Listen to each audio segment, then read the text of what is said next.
Então, gente, bom dia mais uma vez. Estamos no 12º capítulo, Romanos 12. Quem está com a Bíblia aí na mão, seja pelo celular, seja física.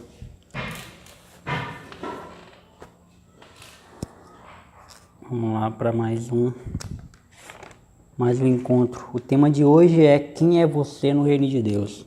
Uma pergunta. Quem é você no reino de Deus? Se você nunca se perguntou quem é você no reino de Deus, hoje você vai se perguntar e talvez, espero eu, já responda. Todo mundo achou Romanos 12? Vou ler aqui, vocês só me acompanham. Portanto, irmãos, rogo-lhes pelas misericórdias de Deus que se ofereçam um sacrifício vivo, santo e agradável a Deus. Este é o culto racional de vocês. Não se amoldem ao padrão deste mundo, mas transformem-se pela renovação da sua mente, para que sejam capazes de experimentar e comprovar a boa, agradável e perfeita vontade de Deus. Pois pela graça que me foi dada, digo a todos vocês, ninguém entende de si mesmo um conceito mais elevado do que deve ter, mas, pelo contrário, tem um conceito equilibrado, de acordo com a medida da fé que Deus lhe concedeu. Assim como cada um de nós tem um corpo com muitos membros, e esses membros não exercem todos a mesma função, assim também em Cristo nós, que somos muitos, formamos um corpo, e cada membro está ligado a todos os outros. Temos diferentes dons, de acordo com a graça que nos foi dada. Se alguém tem o dom de profetizar, use-o na proporção da sua fé. Se o seu dom é servir, sirva. Se é ensinar, ensine. Se é dar ânimo, que assim faça. Se é contribuir, que contribui generosamente. Se é exercer liderança, que a exerça com zelo. Se é mostrar misericórdia, que o faça com alegria. O amor deve ser sincero. Odeiem o que é mal. Apeguem-se ao que é bom. Dediquem-se uns aos outros com amor fraternal. Prefiram dar honra aos outros mais do que a si próprios. Nunca lhe falte o zelo. Sejam fervorosos no espírito. Sirvam ao Senhor. Alegrem-se na esperança, sejam pacientes na tribulação, perseverem na oração, compartilhem o que vocês têm com os santos em suas necessidades, pratiquem a hospitalidade. Abençoe aqueles que os perseguem, abençoem, não os amaldiçoem. Alegrem-se com os que se alegram, chorem com os que choram. Tenham a mesma atitude uns para com os outros, não sejam orgulhosos, mas estejam dispostos a associar-se a pessoas de posição inferior. Não sejam sábios aos seus próprios olhos. Não retribuam a ninguém mal por mal. Procurem fazer o que é correto aos olhos de todos. Façam todo o possível para viver em paz com todos. Amados, nunca procurem vingar-se, mas deixem com Deus a ira, pois está escrito: minha é a vingança, eu retribuirei, diz o Senhor. Pelo contrário, se o seu inimigo tiver fome, dê-lhe de comer. Se tiver sede, dê-lhe de beber. Fazendo isso, você amontoará brasas vivas sobre a cabeça dele. Não se deixem vencer pelo mal, mas vençam o mal com o bem. Amém? Amém. Essas são as instruções de Paulo para a igreja de Romanos. Para a igreja em Romanos. A igreja em Roma. Quase que não sai. E hoje a gente está aqui fora porque está muito calor lá dentro, porque vai chegar a gente daqui a pouco. Mas vocês conseguem ver ali, né? A galera ali, parte da igreja. O apóstolo Paulo aqui ele dá uma série de instruções, não só para a igreja de Roma, mas também para toda a igreja que posteriormente, iria ter acesso à Bíblia Sagrada, com o Novo Testamento.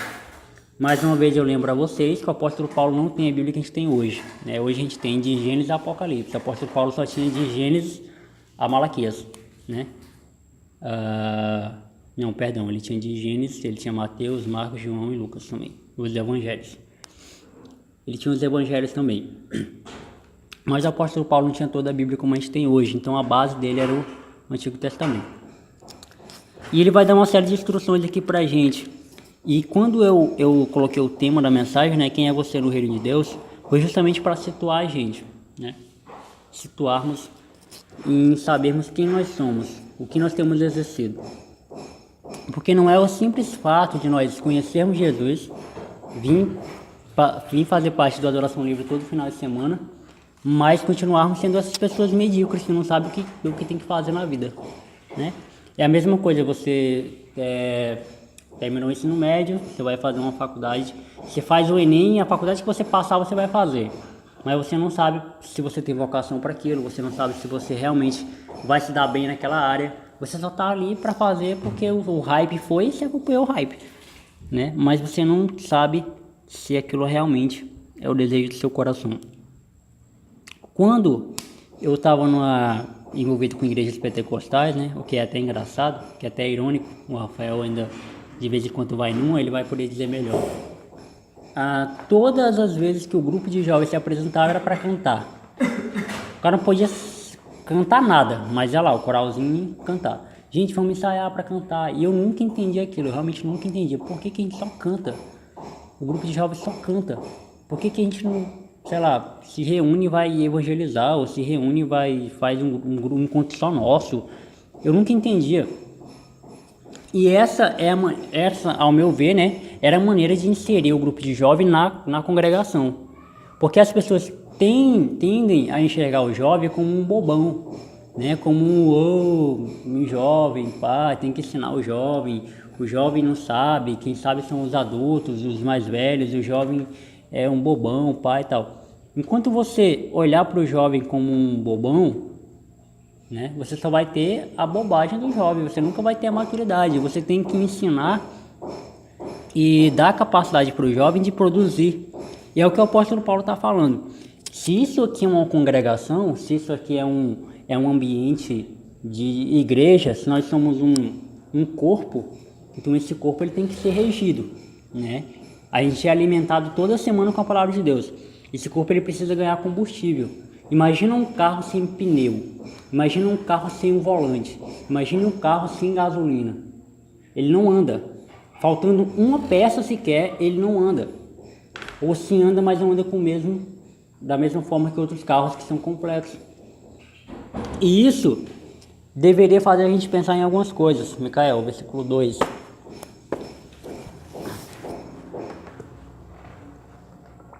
Quem está na vez? Quem está na vez?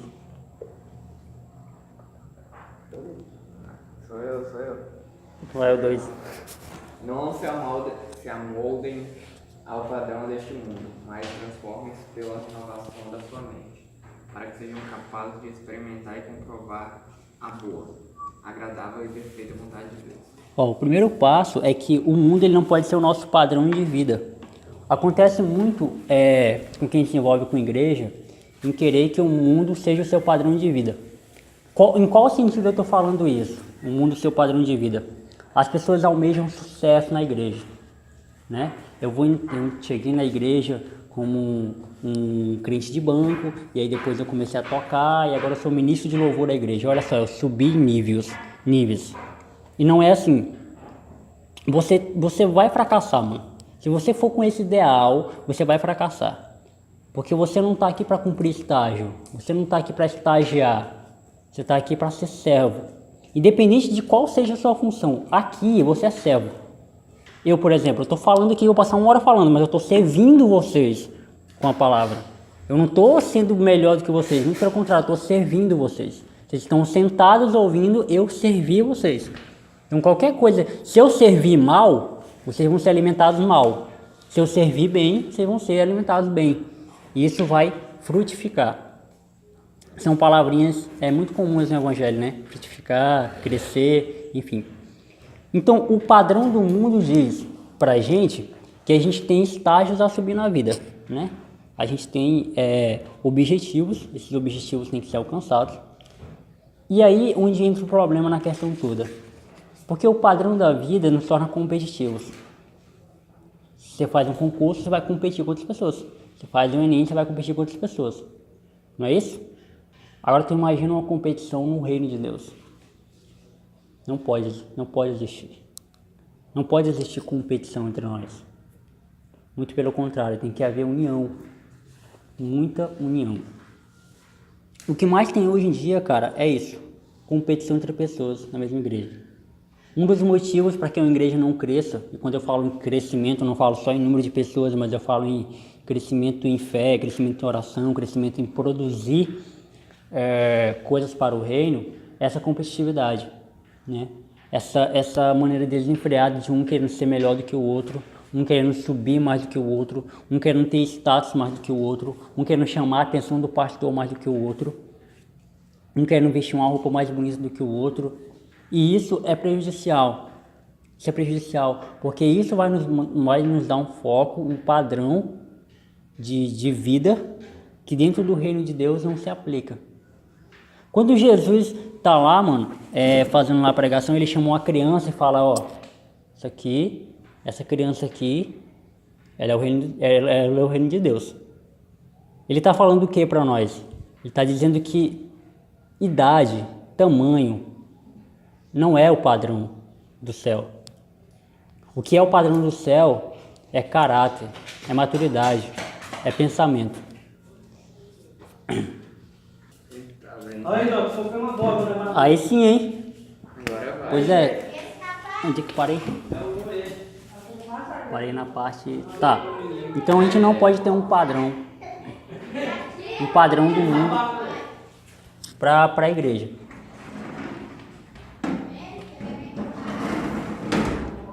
Porque isso vai nos tornar pessoas competitivas, vai nos tornar pessoas egoístas. Isso é prejudicial.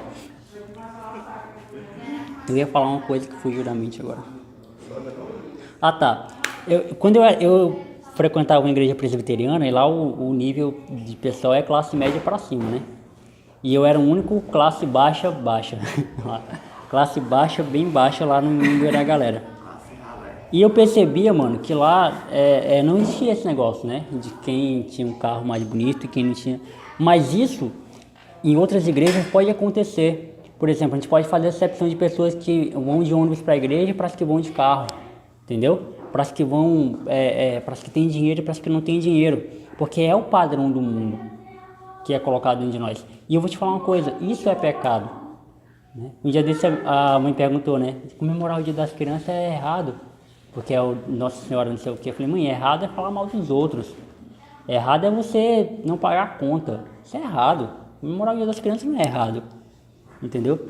Então, são essas questões que Paulo está levantando para que os romanos tenham cuidado. Porque o povo romano, eles já tinham aquela culpa, aquela dívida histórica, né, em ter assassinado Jesus.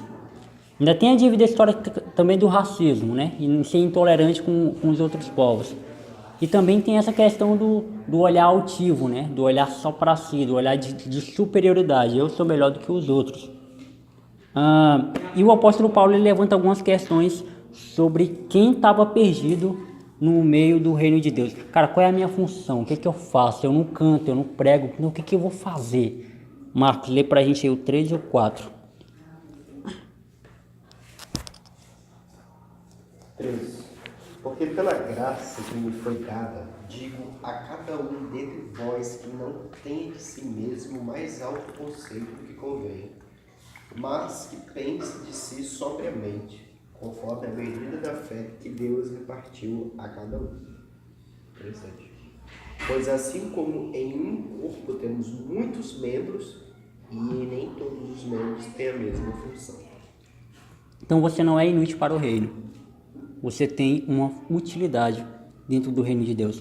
Gente, eu quero fazer uma associação aqui de reino para a igreja. Vamos lá. Igreja faz parte do reino, mas o reino não faz parte da igreja. Ficou difícil? Deixa eu tentar facilitar. Todos nós aqui fazemos parte da igreja. Nós aqui fazemos parte da igreja. Beleza. Chegou uma outra pessoa aqui, ela também faz parte da igreja. Mas essa pessoa que entrou, ela não faz parte do reino. Porque o que é o reino? São os salvos.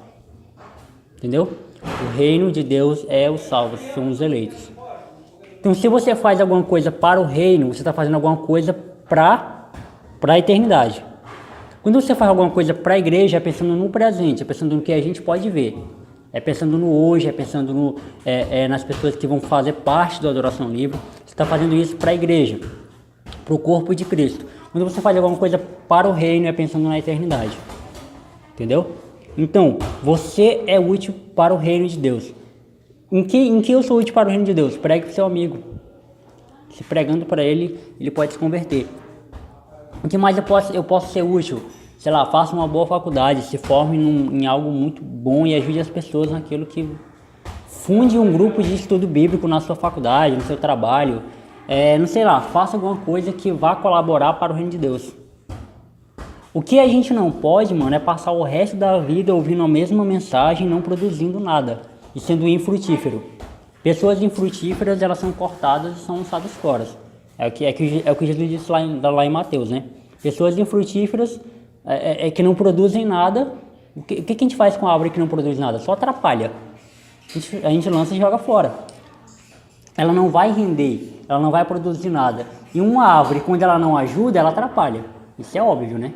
Quando uma árvore não dá frutos, ela tá só atrapalhando. Porque ela cresce galhos, ela cresce folhas, as folhas caem, fica aquele monte de folha lá no quintal. Então você vai cortar. Essa metáfora, ela tem muito a dizer sobre nós. Ela tem muito a dizer sobre nós. Porque a gente está há muito tempo estagnado, procurando fazer alguma coisa, procurando saber o que eu tenho que fazer e não fazendo nada. Então, nesse sentido, é melhor você fazer e aprender a fazer o certo do que não fazer nada. Porque você não é inútil para o reino de Deus. Porque é o que o apóstolo Paulo diz no versículo 4.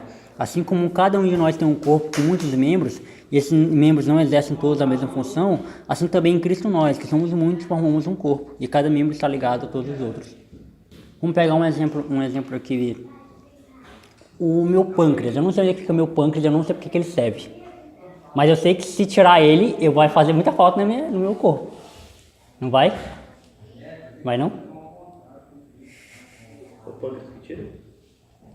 Não. Morre. O Micael disse que morre, então se o Micael falou que morre... É o que tem? O pâncreas, ele disse que dá pra tirar. Então, o pâncreas não dá pra tirar, né?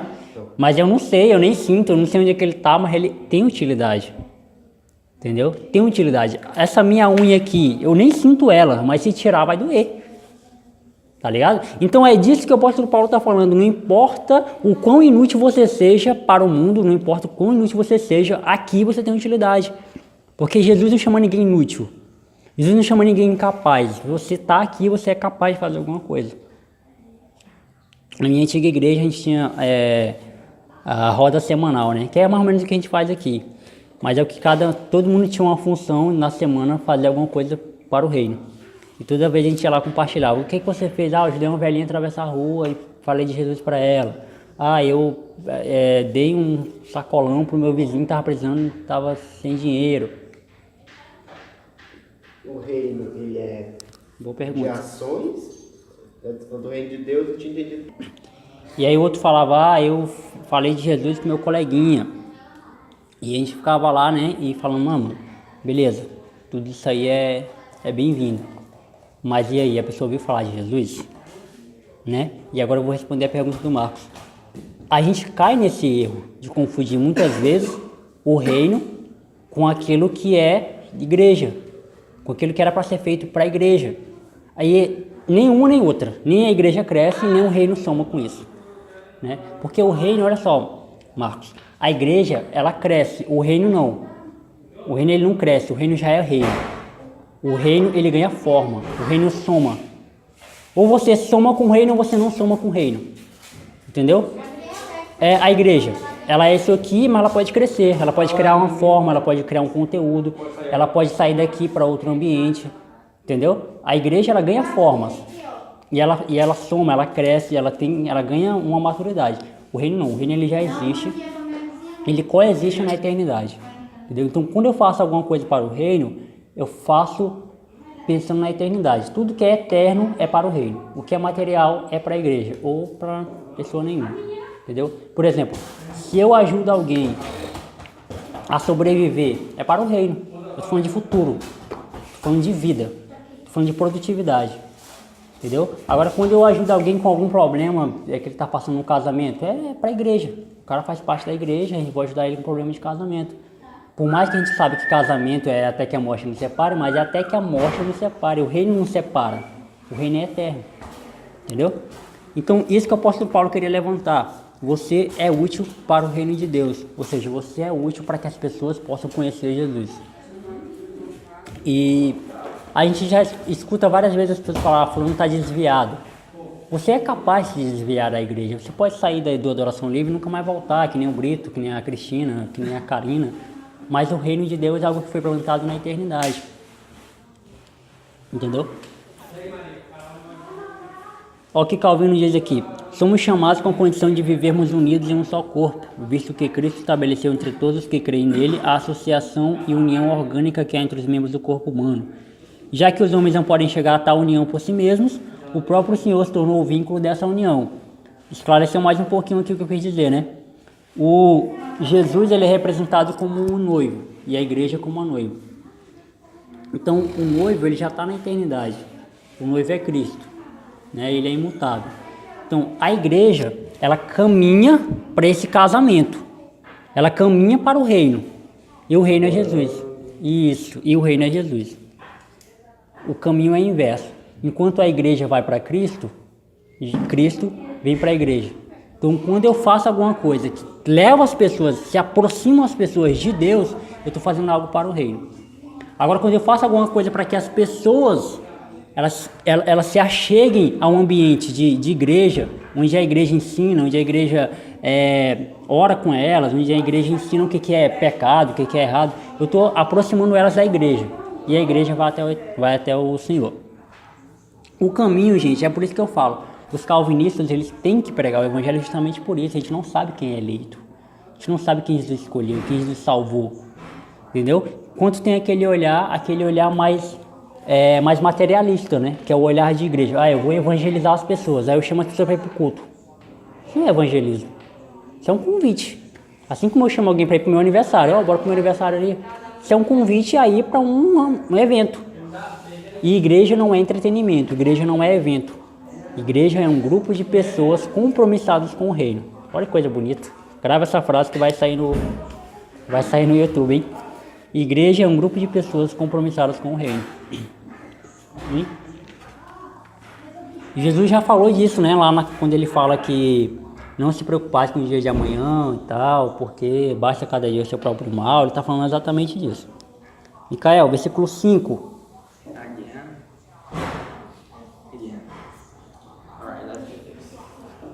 Assim também em Cristo nós, que somos muitos, formamos um corpo, e cada membro está ligado a todos os outros. Somos o corpo de Cristo, precisamos exercer com excelência a nossa função. Jonathan, eu não sei para que eu sirvo. Eu acho que dentro do reino eu sou inútil. Eu já falei e vou repetir. Não existe ninguém inútil no reino de Deus. Ou você faz parte do reino ou você não faz. Mas se você está no reino, você não é inútil. Você tem alguma utilidade. Identifique sua utilidade. Quer uma dica de como você identificar sua utilidade? No que você é bom. Ah, Jonathan, eu sou bom em dar conselhos. Ótimo. Tá aí, cara. Faça isso. Aconselhe pessoas. Aconselhe pessoas e use conselho de Jesus para aconselhar pessoas. É o que eu faço. Né?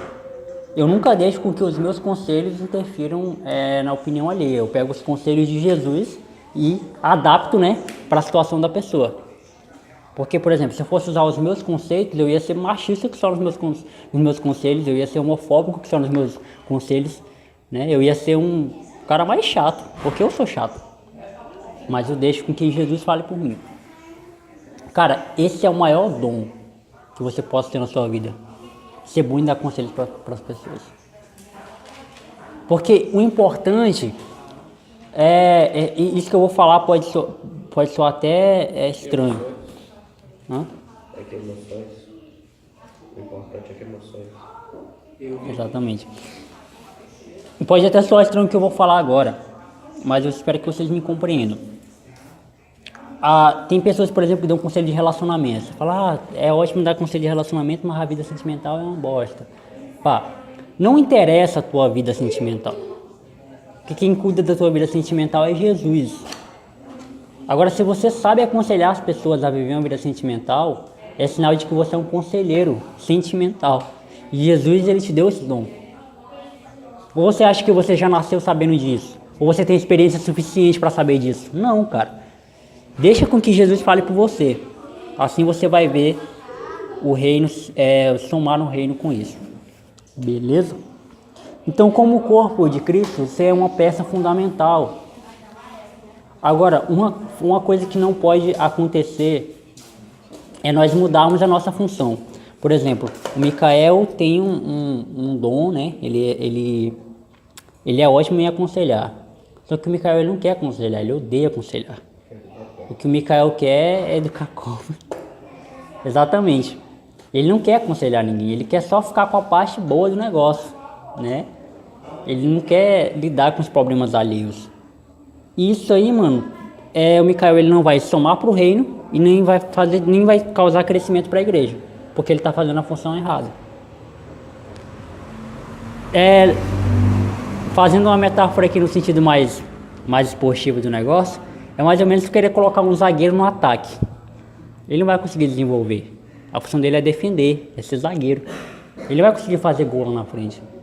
Entendeu? Ele não treinou para isso. O treino dele é defensivo. O treino dele é derrubar atacante, não fazer gol. E isso acontece muito. Pessoas que não entenderam o seu chamado, pessoas que não compreenderam para que são chamadas, pessoas que não entenderam o porquê. Eu poderia muito bem recusar o meu chamado de pregar, gente. Poderia muito bem, não, eu não quero isso, eu vou chamar outra pessoa para fazer isso porque eu não quero. Eu não quero pregar, eu não quero fazer isso, eu não quero liderar ninguém, eu quero só ficar na minha. Mas não. Deus falou, Jonathan, tu vai fazer isso e eu só aceitei. E a gente tem que compreender que nós temos diferentes dons. Somos diferentes uns dos outros, mas todos nós somos úteis para alguma coisa. O Marcos é útil para abrir o culto, o Marcos é útil para aconselhar as pessoas, o Marcos é útil para ser um bom ouvinte. Talvez o seu chamado seja esse, mano, ser um bom ouvinte. O Micael é útil para várias coisas, o Rafael é útil para várias coisas. Identifiquem-se e façam alguma coisa para o reino, e façam logo, e façam já, porque o tempo está passando e você está ficando para trás. Lê aí pra gente, Micael, 7:8.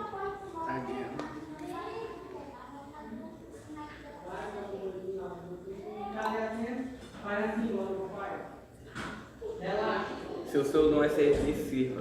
Se é ensinar, ensina. Se é dar ânimo, que assim faça. Se é contribuir, contribua generosamente. Se é exercer liderança, que exerça com zelo. Se é mostrar misericórdia, que faça com alegria. Identifique seu dom e use para o reino. Você tem um dom e esse dom ele tem que ser aplicado no reino de Deus. Aquele filme super clássico, Desafiando os Gigantes, lembra, Marcos? Talvez a gente até utilize ele no Adoração Cine Livre, que o Micael ainda não assistiu, Desafiando os Gigantes? Já, né? Então todo mundo já assistiu. É muito antigo, né? Então no filme Desafiando os Gigantes, né, o professor lá, ele utiliza o seu dom de liderança para o reino, né? Ele ajuda as pessoas, eles colaboram para que o evangelho seja pregado para os seus alunos, né? Ele tem o dom de incentivar as pessoas. Ele tem um dom esse não é o meu dom. Eu sou um desmotivador de pessoas. Vocês observam isso até na minha pregação, né? Eu prego te desmotivando a muita coisa. Eu sou um desmotivador de pessoas. Por outro lado, eu gosto de ajudar as pessoas. Eu gosto que elas aprendam, eu gosto que elas se desenvolvam. Esse é o meu ponto. Eu gosto que as pessoas se desenvolvam. Que elas deixem os seus pecados, deixem os seus vícios e passam a ser pessoas melhores. Eu gosto de ajudar as pessoas. Porém, tem uma linha tênue aí, né? Precisa ter um equilíbrio. Então, eu não me envolvo com coisas que não é a minha área, cara. Não me envolvo com coisas que não é a minha área. E observo que muita gente, mano, tem essa falha. Muita gente quer fazer um monte de coisa e acaba não fazendo nada. Então, o cara quer cantar, pregar, quer servir água, quer cuidar de criança, quer fazer tudo na igreja. E não faz nada. Entendeu? Ele vai ser lembrado como o contra-regra, o cara que não fazia nada na igreja. Eu fiz parte de uma igreja que eu fazia tudo. Eu cuidava de criança, limpava banheiro, pregava, abria culto, cantava, tocava. E aí, acabou que eu fiquei cheio de atividades e nenhuma dessas atividades colaborou para o reino. Então, cara, você tem um dom de lidar com criança, ótimo. Daqui um dia o Marcos vai ser pai, e eu vou ser pai, você vai cuidar das nossas crianças no culto. Entendeu? É essa Se a sua função é essa, desenvolva essa função. Desenvolva essa função no reino de Deus. Sejam verdadeiros e compromissados com o próximo. Isso aqui já fala no sentido de igreja, viu? Marcos, leia o 10 e 11.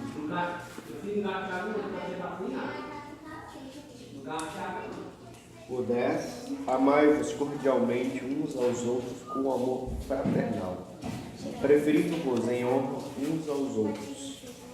Não sejais vagarosos no cuidado, sede fervorosos no espírito, servindo ao Senhor. Então, cara, a gente precisa... eu acho que essa é a função de todo mundo, como eu falei no início, né? Ah, Jonathan, eu não sei qual é a minha função no reino de Deus. Eu falo, mano, servir. Agora, servir como?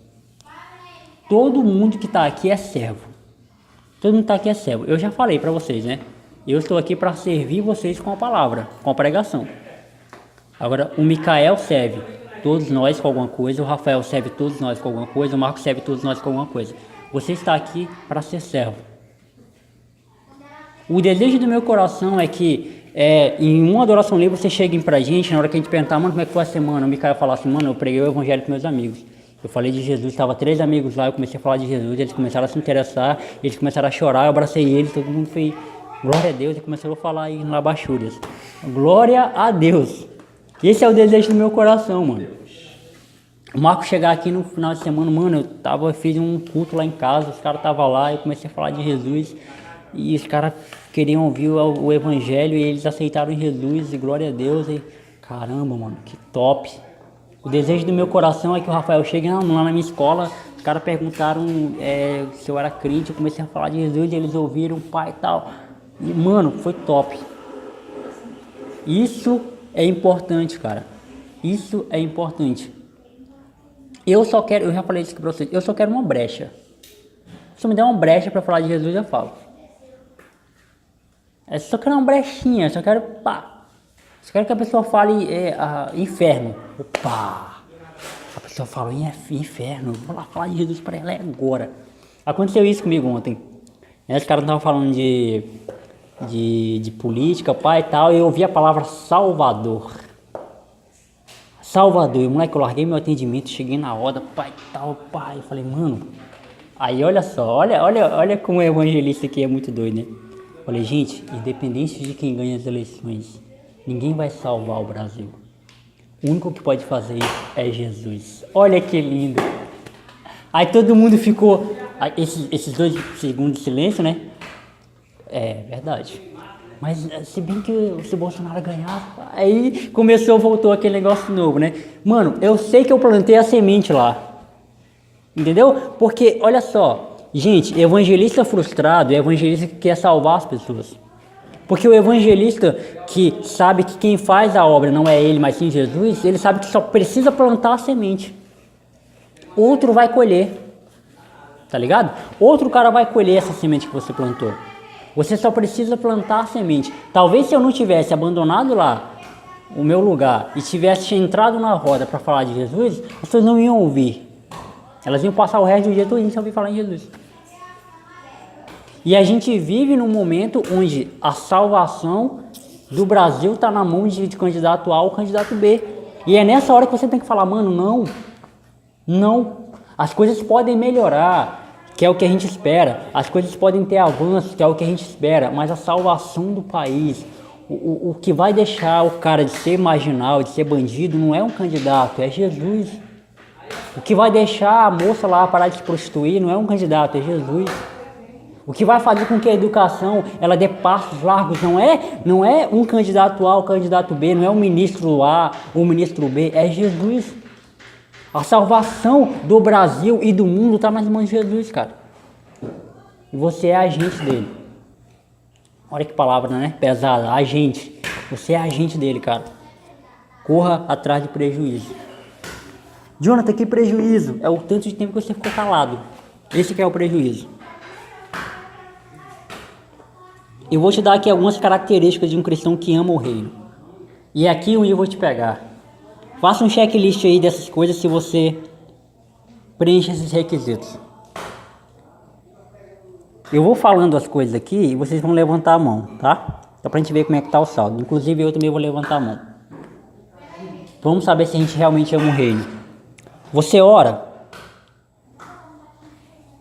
Bom. Você divide o que tem? Ah, eu perdi, hein? Você perdoa fácil? Perdoa fácil. Perdoa fácil. Perdoa fácil. Ah, perdoa fácil. Eu nem brigo. Tem que brigar mais. Você sente a dor do próximo? Empatia, né? Você é flexível? Tamo no saldo. Tirando o Micael que não ora e eu que não divido o que tenho, tamo no saldo. Eu que... Né? Vamos lá. Rafael que não é reflexão. Versículo 12, Micael. 12. O cristão que ama o reino, ele ora. O 12. Alegrem-se na esperança, sejam pacientes na tribulação. Perseverem na oração. Persevere na oração. Glória a Deus. O Marcos, o 13. O cristão que ama o reino, ele divide o que tem. Acude aos santos nas suas necessidades. Exercei a hospitalidade. Divide o que tem. Micael, 14. Abençoem aqueles que os perseguem. Abençoem e não os amaldiçoem. Perdoa fácil. Quem ama o reino, perdoa fácil. Marcos, versículo 15. Alegrai-vos com os que se alegram, chorai com os que choram. Sente a dor do próximo. O Micael, 16 e 17. Tenham a mesma atitude uns para com os outros. Não sejam orgulhosos, mas estejam dispostos a associar-se a pessoas de posição inferior. Não sejam sábios aos seus próprios olhos. Não retribuam a ninguém mal por mal. Procurem fazer o que é correto aos olhos de todos. É flexível. Sabe entender onde tem que entrar e onde tem que sair. Cara, o reino de Deus ele é composto por pessoas que conhecem os dois lados da moeda. É o lado da condenação e o lado da salvação. O reino de Deus é composto por pessoas que estavam indo para o inferno. Eu não canso de falar isso, porque eu quero que você saiba a gravidade disso. Talvez você não saiba o que é inferno, porque você já está livre dele, glória a Deus. Mas eu vou te falar o que é o inferno, mais ou menos. O inferno é uma eternidade de sofrimento. Imagina aí uma eternidade de sofrimento. É pesado, né? Você passa 3 dias com febre e você já acha ruim. Então imagina aí uma eternidade de sofrimento. E uma eternidade de condenação. Você não vai estar só sofrendo, vai ter alguém, mais conhecido como Satanás, né? Ou o diabo, te julgando. Você está aqui por causa disso, você está aqui por causa disso, você está aqui por causa disso. E você está aí sem poder fazer nada. Uma eternidade de sofrimento, mano. Deus ele te livrou disso. Então você conhece os dois lados da moeda. Você sabe o que é ser liberto do inferno, salvo do inferno, e você sabe o que é estar no reino de Deus. Então, o inferno ainda está lá, se Deus já livrou nós. Então o que acontece, mano? Você conhece os dois lados da moeda. Você sabe o que é chegar muito perto de ser condenado, e você sabe o que é ser salvo. E você sabe também que você não fez nada para ser salvo. Você não colaborou em nada para ser salvo. Você não fez uma peneira para ir para a salvação. Você simplesmente estava vivendo lá a sua vida de boa e alguém te chamou, alguém falou: Micael, vem aqui assistir Jogos Mortais comigo, bora fazer umas maratonas de Jogos Mortais. E o Micael veio, o Micael continuou vindo, o Micael, pô, tá aqui. O Micael entendeu. O Marcos estava lá na sua igrejinha, né? Todo domingo de manhã, o pai e tal. Eu falei: Marcos, bora fundar um grupo aqui para falar de Jesus. Marcos, bora. E Marcos está aí até hoje. Então a gente compreendeu que a gente não tem poder nenhum nisso. Essa flexibilidade deveria existir em nós. As pessoas não sabem que elas estão sendo perdidas, que elas estão indo para o inferno. As pessoas estão habituadas, é doce quando elas escutam falar em livre-arbítrio, porque para isso para elas dá um poder, ou ao menos dá um alívio, dá uma anestesia na sua condenação. Eu tenho um livre-arbítrio, então a qualquer momento eu posso escolher por Jesus. Só que elas estão se enganando a si mesmas, porque elas sabem que não é a qualquer momento que elas vão escolher Jesus. Elas não escolheram até agora, não vão escolher. E tem pessoas que falam: quando meu filho nascer eu vou endireitar a minha vida. E quando eu casar, eu vou me sossegar, que nem o pastor Jorge e Mateus dizem, né? Eu sosseguei, larguei minha vida de balada, pai e tal. Não é um episódio na tua vida que vai fazer com que você mude a sua vida. É Jesus, mano. É só Ele. Não é à toa que Ele é chamado de Salvador. Ele salva as pessoas de sua própria condenação. Ele livra as pessoas do inferno, Ele livra as pessoas da condenação. Ele livra as pessoas de achar que a salvação está nelas mesmas. Ele livra as pessoas do próprio livre-arbítrio. E nós temos que glorificar a Deus por isso, porque nós somos salvos pela graça de Deus e vivemos para o reino. Esse é um ponto interessante de observar. Você vive para o reino, você não vive mais para a sua casa, você não vive mais para as suas quatro paredes, você não vive mais para a sua sensibilidade. Você vive para o reino. Então tudo que você for fazer tem que ser para o reino, tem que ser pensando na eternidade, tem que ser pensando no depois. Amém?